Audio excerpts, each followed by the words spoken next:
વિદ્યાર્થી મિત્રો, આજે આપણે ધોરણ 11 માં ચેપ્ટર નંબર 4 માં મેરુદંડી સમુદાય વિશે આપણે અભ્યાસ કરીશું. હવે આગળ આપણે કયા સમુદાય વિશે આપણે અભ્યાસ કરીએ એક વખત નજર ફેરવી લઈએ. આગળ આપણે સચિત્ર સમુદાય, કોષ્ઠાંતરી તેમજ પૃથુકૃમિ સમુદાય, સૂત્રકૃમિ સમુદાય, તેના સિવાય જોવા જઈએ તો નુપુરક સમુદાય, સંધિપાદ સમુદાય, તેના સિવાય જે મૃદુકાય સમુદાય, સૂળત્વચી સમુદાય અને છેલ્લે આપણે સામી મેરુદંડી વિશે આપણે અભ્યાસ કરી ગયા. હવે અત્યાર સુધી જેટલા આપણે સમુદાય વિશે અભ્યાસ કરી ગયા છે ક્યાંથી ક્યાં સુધી? સચિત્ર સમુદાયથી લઈને સચિત્ર સમુદાય જે આપણે ચર્ચા કરી, બરાબર, ત્યાંથી લઈને સામી મેરુદંડી સુધીના સામી મેરુદંડી સમુદાય સુધીના જે પ્રાણીઓ છે એ પ્રાણીઓને શું નામ આપવામાં આવેલું છે?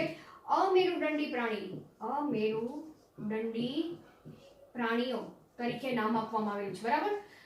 યાદ રહી ગયું કે અમેરુદંડી પ્રાણીઓ એટલે કયા પ્રાણી, કયા સમુદાયથી કયા સમુદાય સુધી તમારે યાદ રાખવાનું? સચિત્ર સમુદાયથી લઈને સામી મેરુદંડી સુધીના સમુદાય સુધીના જે પ્રાણીઓ છે તે બધા જ પ્રાણીઓને અમેરુદંડી પ્રાણીઓ તરીકે ઓળખવામાં આવે છે. હવે મેરુદંડી પ્રાણીઓની લાક્ષણિકતા શું છે કે મેરુદંડી પ્રાણીઓ ને કઈ લાક્ષણિકતાને આધારે વર્ગીકૃત કરવામાં આવેલા છે? હજી આગળ આપણે વર્ગીકરણ જોવાનું છે, બરાબર. તો કઈ લાક્ષણિકતાને આધારે વર્ગીકૃત કરવામાં આવેલા છે? એક તો પ્રાણીઓને તેમાં આવેલા મેરુદંડ, બરાબર, જ્યાં દર્શાવેલું છે મેરુદંડ, તેમજ પૃષ્ઠ બાજુએ આવેલ ચેતારજ્જુ અને કંઠનાલીય ઝાલર ફાટો દ્વારા વર્ગીકૃત કરવામાં આવે છે. શું કરવામાં આવે છે? વર્ગીકૃત કરવામાં આવે છે, બરાબર. ખ્યાલ આવી ગયો? તો આ એક પોઈન્ટ ખાસ તમારે યાદ રાખવાનો છે કે કઈ લાક્ષણિકતા એવી છે કે જેના આધારે મેરુદંડી સમુદાયના પ્રાણીઓને આગળ વર્ગીકૃત કરવામાં આવેલા છે. તો એને તમારે કઈ રીતે યાદ રાખવાના? આકૃતિ દ્વારા યાદ રાખવાના, બરાબર. આકૃતિમાં મેં તમને ત્રણ પોઈન્ટ દર્શાવેલા છે. મેરુદંડ દર્શાવેલો છે, ચેતારજ્જુ દર્શાવેલું છે અને ઝાલર ફાટો પણ દર્શાવેલા છે. અને તેના સિવાય પૂછ જેવો ભાગ પણ મેરુદંડી સમુદાયના પ્રાણીમાં જોવા મળે છે. આવી કોઈ રચના તમને આગળના સમુદાયમાં જોવા મળશે નહીં, બરાબર, અથવા હશે તો તેનું સ્થાન અલગ જોવા મળશે. હવે અહીંયા આપણે આકૃતિ વિશે ચર્ચા કરી નાખી કે અહીંયા તમે જોશો તો ચેતારજ્જુ એ પાછળના ભાગમાં કેવું જોવા મળે છે? સાંકડું જોવા મળે છે અને આગળના ભાગમાં તમને આવું પહોળું દેખાડેલું છે. તો એ તમને શું દર્શાવે છે કે જેમ મેરુદંડી સમુદાયના પ્રાણીઓ ગર્ભીય વિકાસમાંથી જ્યારે તે પુખ્ત અવસ્થા પ્રાપ્ત કરતા જાય છે ત્યારે તેના આ જે પહોળો ભાગ છે તેમાંથી મગજના વિકાસની પ્રક્રિયા આ સમુદાયના પ્રાણીઓમાં જોવા મળે છે. એટલે કે મગજ જે અમેરુદંડી સમુદાય કરતા તેમાં મગજનો વિકાસ થતો જોવા મળે છે. તેથી આ ભાગ તમને અહીંયા પહોળો દર્શાવવામાં આવેલો છે. હવે જે મેરુદંડ છે, બરાબર, મેરુદંડ એ શું? એક આધાર આપતી રચના છે શરીર દેહને, બરાબર. હવે એ મેરુદંડ એ જે મધ્ય ગર્ભસ્તર માંથી ઉત્પન્ન થતી રચના છે. આ યાદ રાખવાનું છે કે મેરુદંડ એ કયા ગર્ભસ્તર માંથી ઉત્પન્ન થાય છે? મધ્ય ગર્ભસ્તર માંથી ઉત્પન્ન થતી રચના છે, બરાબર. અને એ પણ ક્યાં આવેલું છે? ચેતારજ્જુની નીચેની બાજુ, એટલે કે કઈ બાજુ કહેવાશે? તેની વક્ષ બાજુએ કહેવાશે, બરાબર. તેમજ ઝાલર ફાટો જેવી રચના જે અમેરુદંડી સમુદાયમાં જોવા નથી મળતી પણ મેરુદંડી સમુદાયના પ્રાણીઓમાં આ વિશેષતા જોવા મળે છે. અને જોવા જઈએ તો પાચન માર્ગ, એટલે કે મેરુદંડ એ હંમેશા પાચન માર્ગની પાછળની બાજુ આવેલો હોય એટલું ખાસ યાદ રાખવાનું, બરાબર. કે પાચન માર્ગ એ આગળની બાજુ હશે અને તેની પાછળની બાજુએ, બરાબર, એટલે કે તેની પૃષ્ઠ બાજુએ મેરુદંડની હાજરી જોવા મળે છે. તો અહીંયા જેમ કે અહીંયા તમે જોશો તો આ ભાગ એ મુખનો ભાગ તમે સમજી લો, બરાબર. અહીંયા પાચન માર્ગ આવેલો છે અને અહીંયા મળદ્વાર આવેલું જોવા મળે છે. તો આ સમુદાયના પ્રાણીઓની બીજી લાક્ષણિકતા જોવા જઈએ તો એ આગળ પ્રમાણે જોવા મળે. સામાન્ય લાક્ષણિકતા જોવા મળે કે તેઓ લખી શકી કે તેઓ ત્રિગર્ભસ્તરીય હોય છે, બરાબર, ગર્ભસ્તરીય રચના ધરાવતા જોવા મળે છે, દ્વિપાર્શ્વ સમિતિ ધરાવતા જોવા મળે છે, પાર્શ્વ સમિતિ ધરાવતા. તેના સિવાય જોવા જાય તો દેહ કોષ્ઠધારી પ્રાણી છે, કોષ્ઠધારી પ્રાણી જોવા મળે છે. બીજી લાક્ષણિકતા જોવા જઈએ તો પાચન માર્ગ સંપૂર્ણ જોવા મળે છે તેની અંદર, બરાબર. અને બીજા અંગો તરીકે આપણે ચર્ચા કરવા જઈએ તો ઉત્સર્જન અંગની રચના પણ જોવા મળે છે, ની રચના ધરાવતા પણ જોવા મળે છે. તો આ મેરુદંડી સમુદાયના થોડાક આપણે લાક્ષણિકતા વિશે વાત કરી. હવે આપણે મેરુદંડી પ્રાણીઓ અને અમેરુદંડી પ્રાણીઓ વચ્ચે શું તફાવત છે તેને આપણે સમજવાનો પ્રયત્ન કરી. તફાવત તરીકે આ પ્રશ્ન પણ તમને MCQ માં પૂછી શકે, બરાબર, અથવા તો 2 માર્ક્સમાં તમને પૂછી શકે કે મેરુદંડી સમુદાય અને અમેરુદંડી સમુદાય વચ્ચે શું તફાવત છે. તો આપણે લખી મેરુદંડી પ્રાણી અને અમેરુદંડી પ્રાણી. હવે મુખ્ય તફાવત તો તમને ખબર જ છે કે મેરુદંડી પ્રાણીઓમાં શું આવેલું જોવા મળે છે? મેરુદંડની હાજરી જોવા મળે છે, તેમજ અમેરુદંડી પ્રાણી કયા સમુદાય કહેવાશે? સચિત્ર સમુદાયથી લઈને સામી મેરુદંડી સુધીના પ્રાણીઓ એ અમેરુદંડી પ્રાણી છે, જેમાં મેરુદંડની ગેરહાજરી જોવા મળે છે, બરાબર. આ મેઇન પોઈન્ટ છે. ચલો એના સિવાય આ લાક્ષણિકતાના આધારે જ આપણે વર્ગીકૃત કરી નાખી, બરાબર, કે જે ચેતારજ્જુ છે એ ચેતારજ્જુ શરીરની પૃષ્ઠ બાજુએ આવેલું જોવા મળે છે, બરાબર, પૃષ્ઠ બાજુએ. કેવું હોય છે? પૃષ્ઠ બાજુએ તો હોય છે. તેના સિવાય આ પોલાણ વાળો ભાગ, બરાબર, એટલે શું કહેવા માંગે છે? પોલું જોવા મળે છે અને એકવડું જોવા મળે છે. કેવું? એકવડું જોવા મળે, બરાબર. જ્યારે અમેરુદંડી પ્રાણીઓમાં, બરાબર, ચેતારજ્જુ ક્યાં આવેલું જોવા મળે છે? તમારે યાદ રાખવાનું કે આ પૃષ્ઠ બાજુએ તો ચેતારજ્જુ અમેરુદંડીમાં વક્ષ બાજુએ, બરાબર, વક્ષ બાજુએ. અને અહીંયા પોલ લખેલું છે તો અહીંયા કેવું હોય છે? નક્કર હોય છે, બરાબર. અને એકવડું, અહીંયા એકવડું છે તો અહીંયા બેવડું જોવા મળે છે. કેવું? બેવડું જોવા મળે. ચલો ત્રીજી લાક્ષણિકતા વિશે આપણે ચર્ચા કરી. તો આમાં ઝાલર ફાટો હાજર હોય છે, ઝાલર ફાટો હાજર હોય છે, બરાબર, મેરુદંડી સમુદાયના પ્રાણીમાં અહીંયા લખેલું છે. જ્યારે આ અમેરુદંડી સમુદાયના પ્રાણીમાં ઝાલર ફાટો હોતી નથી, બરાબર. ચલો ચોથી લાક્ષણિકતા આપણે હૃદય વિશે ચર્ચા કરી. તો હૃદય યાદ રાખવાનું, ચેતારજ્જુ જે બાજુ હોય તેની ઓપોઝિટ બાજુ એટલે કે વક્ષ બાજુએ હંમેશા હૃદય હશે. ચેતારજ્જુ પૃષ્ઠ બાજુએ તો હૃદય વક્ષ બાજુએ. હૃદય વક્ષ બાજુએ જોવા મળે છે, બરાબર. જ્યારે અમેરુદંડી સમુદાયના પ્રાણીમાં હૃદય અહીંયા ચેતારજ્જુ વક્ષ બાજુએ છે તો હૃદય પૃષ્ઠ બાજુએ જોવા મળે છે. હૃદય પૃષ્ઠ બાજુએ જોવા મળે. ચલો છેલ્લો પોઈન્ટ કે અહીંયા આકૃતિમાં તમને પશ્ચગુદા વાળો ભાગ દર્શાવેલો છે, બરાબર. એ માત્ર મેરુદંડમાં જ હાજર હોય છે તો અહીં લખી શકીએ પશ્ચગુદા ભાગ હાજર, જ્યારે અમેરુદંડીમાં પશ્ચગુદા ભાગ ગેરહાજર જોવા મળે છે, બરાબર. તો આ તમારે MCQ તરીકે તો ખરું, પણ તમારે જે થિયરીમાં પણ તમને 2 માર્ક્સમાં પૂછી શકે. આ આકૃતિ લાક્ષણિક મેરુદંડ ધરાવતા પ્રાણીઓની કેવા હોઈ શકે તેની લાક્ષણિક આકૃતિ પણ તમારે નામ નિર્દેશન સહિત યાદ રાખવાની છે, બરાબર. હવે આપણે મેરુદંડી સમુદાયના પ્રાણીઓને કયા ઉપ સમુદાયમાં વિભાજિત કરવામાં આવેલા છે, બરાબર. અહીં લખી નાખી મેરુદંડી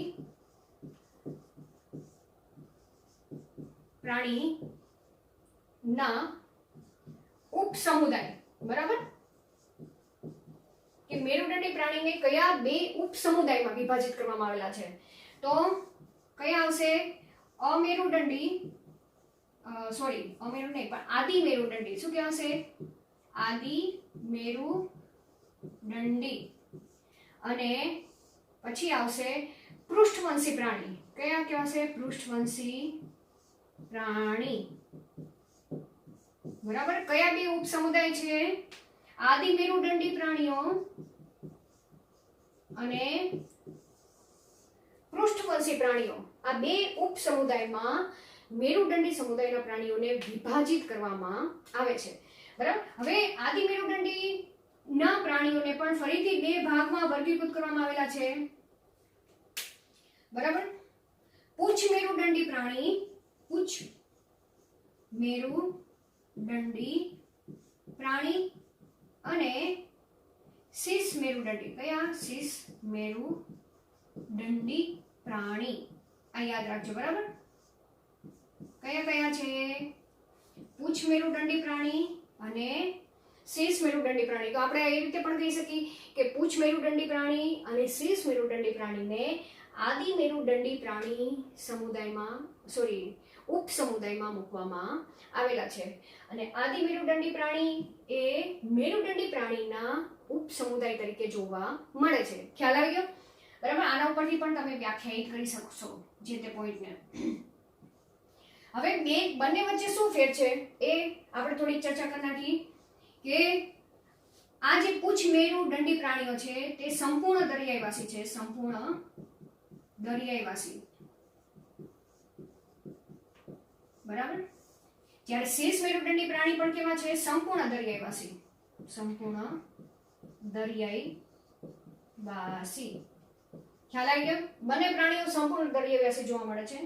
હવે આ પૂછ મેરુદંડી પ્રાણીઓમાં જે મેરુદંડ છે તે માત્ર તેની ડિંભી અવસ્થા દરમિયાન જ જોવા મળે છે. પણ ક્યાં? પૂંછડીમાં જોવા મળે છે.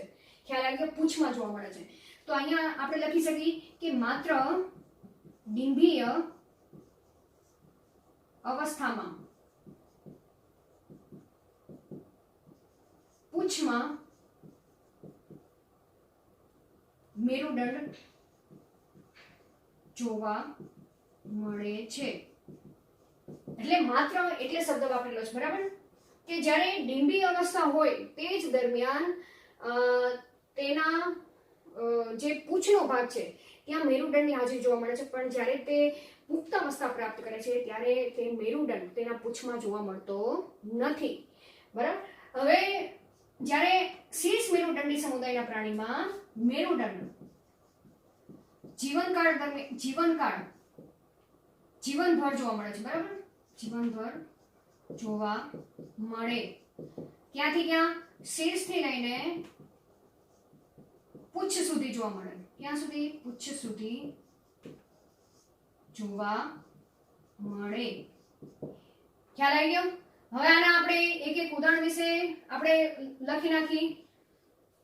આના ઉદાહરણ તરીકે આવશે સાલ્પા. ઉદાહરણ તરીકે આવશે સાલ્પા, પછી એસિડિયા, પછી ડોલિઓલમ,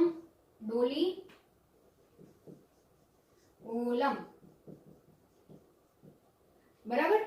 અને તેના સિવાય આમાં જોવા જઈએ તો આના ઉદાહરણ તરીકે આવશે એમ્ફિઓસસ.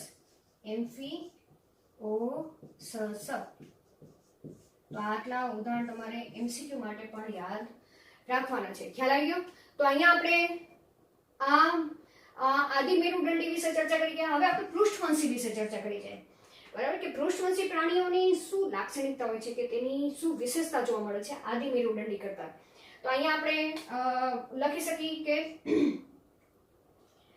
ગર્ભાવસ્થા દરમિયાન મેરુદંડ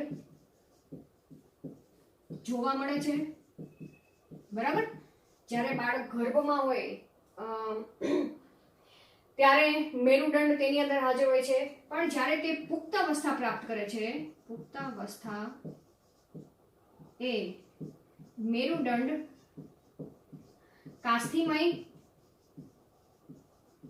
કે અસ્થિમય. આ યાદ રાખજો. બરાબર. કરોડ સ્તંભ માં રૂપાંતર પામે છે. શેમાં પામે છે? કરોડ સ્તંભમાં રૂપાંતર પામે છે. બરાબર, તો આ પોઈન્ટ તમને યાદ રહી જશે. અહીં પૃષ્ઠવંશી પ્રાણીઓમાં કરોડ સ્તંભ જેવી રચના જોવા મળે છે, એટલે કે અસ્થિમય રચના જોવા મળે છે તેના સમગ્ર જીવનકાળ દરમિયાન. તે સ્થાયી જોવા મળે છે ત્યાં. બરાબર, હવે તેના સિવાય જોવા જઈએ તો આ સમુદાયના પ્રાણીઓમાં જે હૃદય છે, બરાબર, એ હૃદય તો વક્ષ બાજુએ આવેલું છે. તો આપણે અહીંયા આગળ મેરુદંડી પ્રાણીમાં ચર્ચા કરી ગયા કે હૃદય હંમેશા વક્ષ બાજુએ જોવા મળે છે. અને એ હૃદય 2, 3 કે 4 કોટર યુક્ત જોવા મળે છે. કોટર યુક્ત જોવા મળે છે. એટલે અહીંયા તમે જોવા જશો તો હૃદય પણ અમુક પૃષ્ઠવંશી પ્રાણીઓમાં તે દ્વિકોટરીય હોય છે, અમુક પૃષ્ઠવંશી પ્રાણીઓમાં ત્રિકોટરીય જોવા મળે છે. અને જેમ કે આપણે બધા સસ્તન છીએ જેની અંદર ચતુષ્કોટરીય હૃદયની રચના હાજર જોવા મળે છે. તો આ એક ખાસ લાક્ષણિકતા તરીકે આપણે ચર્ચા કરવા જઈએ. ઉત્સર્જન તેમજ આશ્રુતિ નિયમન માટે મૂત્રપિંડ જેવી રચના આવેલી હોય છે. બરાબર, મૂત્રપિંડ જેવી રચના જોવા મળે છે. તો અહીંયા ઉત્સર્જન આશ્રુતિ નિયમન માટે વિશિષ્ટ એટલે કે વિકસિત મૂત્રપિંડ જેવી રચના જોવા મળે છે. હવે અહીંયા આપણે ચર્ચા કરી ગયા કે પુખ્તાવસ્થાએ કરોડસ્તંભ જેવી રચના જોવા મળે છે. બરાબર, ગર્ભાવસ્થામાં મેરુદંડ હોય છે, પણ જ્યારે પુખ્ત અવસ્થા પ્રાપ્ત કરે ત્યારે તે કરોડસ્તંભમાં રૂપાંતર પામે છે. બરાબર, તો હવે અમેરુદંડી સમુદાય અને પૃષ્ઠવંશી સમુદાયમાં મુખ્ય આ જ તફાવત જોવા મળે છે કે અહીંયા મેરુદંડ હાજર હોય છે. બરાબર, તે કરોડસ્તંભ જેવી રચના જોવા મળતી નથી. જ્યારે પૃષ્ઠવંશીઓમાં કાસ્થિમય અને અસ્થિ ભેગી મળીને કરોડસ્તંભ જેવી પુખ્ત રચના તેની અંદર પૃષ્ઠ બાજુએ જોવા મળે છે. તેથી કહી શકાય કે બધા જ પૃષ્ઠવંશી અહીંયા લખી શકીએ આપણે, બરાબર, કે બધા જ પૃષ્ઠવંશી કેવા છે? મેરુદંડી કહેવાય છે, મેરુદંડી હોય. બરાબર, પરંતુ બીજું પોઈન્ટ આપણે શું લખશું કે બધા જ મેરુદંડી પૃષ્ઠવંશી હોતા નથી. શું લખશું? પરંતુ બધા જ મેરુદંડી પૃષ્ઠવંશી હોતા નથી. બરાબર, તો આ પોઈન્ટ તમને 2 માર્ક્સમાં તમને પ્રશ્ન પૂછી શકે. બરાબર, કે એ રીતે તમને 2 માર્ક્સમાં પૂછી શકે કે બધા જ મેરુદંડી એ પૃષ્ઠવંશી બધા જ પૃષ્ઠવંશી મેરુદંડી છે, પરંતુ બધા જ મેરુદંડી એ પૃષ્ઠવંશી હોતા નથી. તો તે તમે આના ઉપરથી સ્પષ્ટ રીતે સમજી શકો, આ તફાવત ઉપરથી અને આના ઉપરથી તમને સ્પષ્ટ વંચાય છે. તો અહીં આપણે બીજું એક પોઈન્ટ અહીંયા નીચે તમને કદાચ નહીં દેખાય, એક પોઈન્ટ હું તમને અહીં લખી દઉં છું કે પૃષ્ઠવંશીઓમાં ઉપાંગો તરીકે શું જોવા મળે છે? મીનપક્ષ જોવા મળે અથવા તો ઉપાંગોની હાજરી જોવા મળે છે. એટલે આપણે અહીંયા લખી શકીએ કે પ્રચલન માટે, બરાબર, પ્રચલન માટે મીનપક્ષ અથવા તો ઉપાંગો જોવા મળે છે. અને તેને આધારે પૃષ્ઠવંશી પ્રાણીઓને જુદા જુદા વર્ગમાં વિભાજિત કરવામાં આવે છે. તો આપણે એક એ ટેબલ જોઈ લઈએ. બરાબર, કે પૃષ્ઠવંશી પ્રાણીઓને કયા વર્ગમાં વિભાજિત કરવામાં આવેલા છે. જેમ કે અહીં લખી નાખી પૃષ્ઠવંશી પ્રાણી. બરાબર, હવે આપણે સ્પેશિયલ પૃષ્ઠવંશી પ્રાણીમાં જ આગળ વધવાનું છે. અમેરુદંડી સમુદાયના પ્રાણીને આગળ વર્ગીકૃત કરવામાં આવેલા નથી. એટલે કે અમેરુદંડી સમુદાયના પ્રાણીનો અભ્યાસ ત્યાં જ પૂર્ણ થાય છે, પૂંછ મેરુદંડીમાં અને શીર્ષ મેરુદંડી પ્રાણીમાં. હવે આગળ પૃષ્ઠવંશી સમુદાયના પ્રાણીને 2 વર્ગમાં વિભાજિત કરવામાં આવેલા છે. બરાબર, કયા કયા? એક તો હનુવિહીન એટલે શું? જડબાવિહીન. બરાબર, અને હનુધારી એટલે શું કહેવાશે? જડબાધારી. બરાબર, અને આ ઉપરથી તમને ખબર પડી જાય જડબાધારી એટલે કે જડબાનો હાજરી જોવા મળે અને જડબાની ગેરહાજરી જોવા મળે. તે 2 ભાગમાં વિભાજિત કરવામાં આવેલા છે. બરાબર, હવે જે હનુવિહીન પ્રાણી છે, બરાબર, એ પ્રાણીના વર્ગ તરીકે શું આવશે? ચૂસમુખા સમુદાય. ચૂસમુખા સમુદાય, બરાબર. તો આ યાદ રાખજો, કયો સમુદાય, કયો વર્ગ? ચૂસમુખા વર્ગ. આપણે શું બોલશું? ચૂસમુખા વર્ગ બોલશું, બરાબર. હવે એવી જ રીતના હનુધારી કે જડબાધારી પ્રાણીઓ છે, એને પાછા બે ભાગમાં વિભાજિત કરવામાં આવેલા છે. કોને આધારે? ઉપવર્ગમાં, બરાબર. અહીંયા લખું છું ઉપવર્ગ, પછી આપણે વર્ગમાં વિભાજિત કરશું. કયા બે ઉપવર્ગ? ઉપાંગોને આધારે, બરાબર. કે પ્રચલન માટે શેની રચના આવેલી છે? પ્રચલન માટે કાં તો મીન પક્ષ જેવી રચના આવેલી હોય, બરાબર, અથવા તો પ્રચલન માટે ઉપાંગો, ઉપાંગધારી પ્રાણી, બરાબર, મીન પક્ષધારી પ્રાણી. આ બે ઉપવર્ગમાં વિભાજિત કરવામાં આવેલા છે. હવે મીન પક્ષધારી પ્રાણીઓ પણ પાછા બે વર્ગમાં વિભાજિત કરવામાં આવેલા છે. હું અહીં લખી નાખું વર્ગ. કયા બે વર્ગમાં? કાસ્થિ મત્સ્ય, કાસ્થિ મત્સ્ય અને અસ્થિ મત્સ્ય. આ બે વર્ગમાં વિભાજિત કરવામાં આવેલા છે. ઉપાંગધારી પ્રાણીઓને પણ પાછા 4 વર્ગમાં વિભાજિત કરવામાં આવેલા છે. કયા કયા 4 વર્ગ? એક તો સૌપ્રથમ આવશે ઉભયજીવી વર્ગ, પછી સરીસૃપ વર્ગ, પછી કયો આવશે? વિહગ વર્ગ અને સસ્તન વર્ગ. સસ્તન વર્ગના સમુદાયના પ્રાણી, બરાબર. તો હવે આપણે આટલા ટોપિક વિશે ચર્ચા કરશું, ત્યાં આપણો આ ચેપ્ટર પૂરું થશે, બરાબર. હવે આગળના લેક્ચરમાં આપણે સૌપ્રથમ હનુવિહીન પ્રાણી છે કે જેની અંદર જડબાની હાજરી જોવા નથી મળતી, તેના તરીકે ચૂસમુખા વર્ગ વિશે આપણે અભ્યાસ કરીશું. Thank you.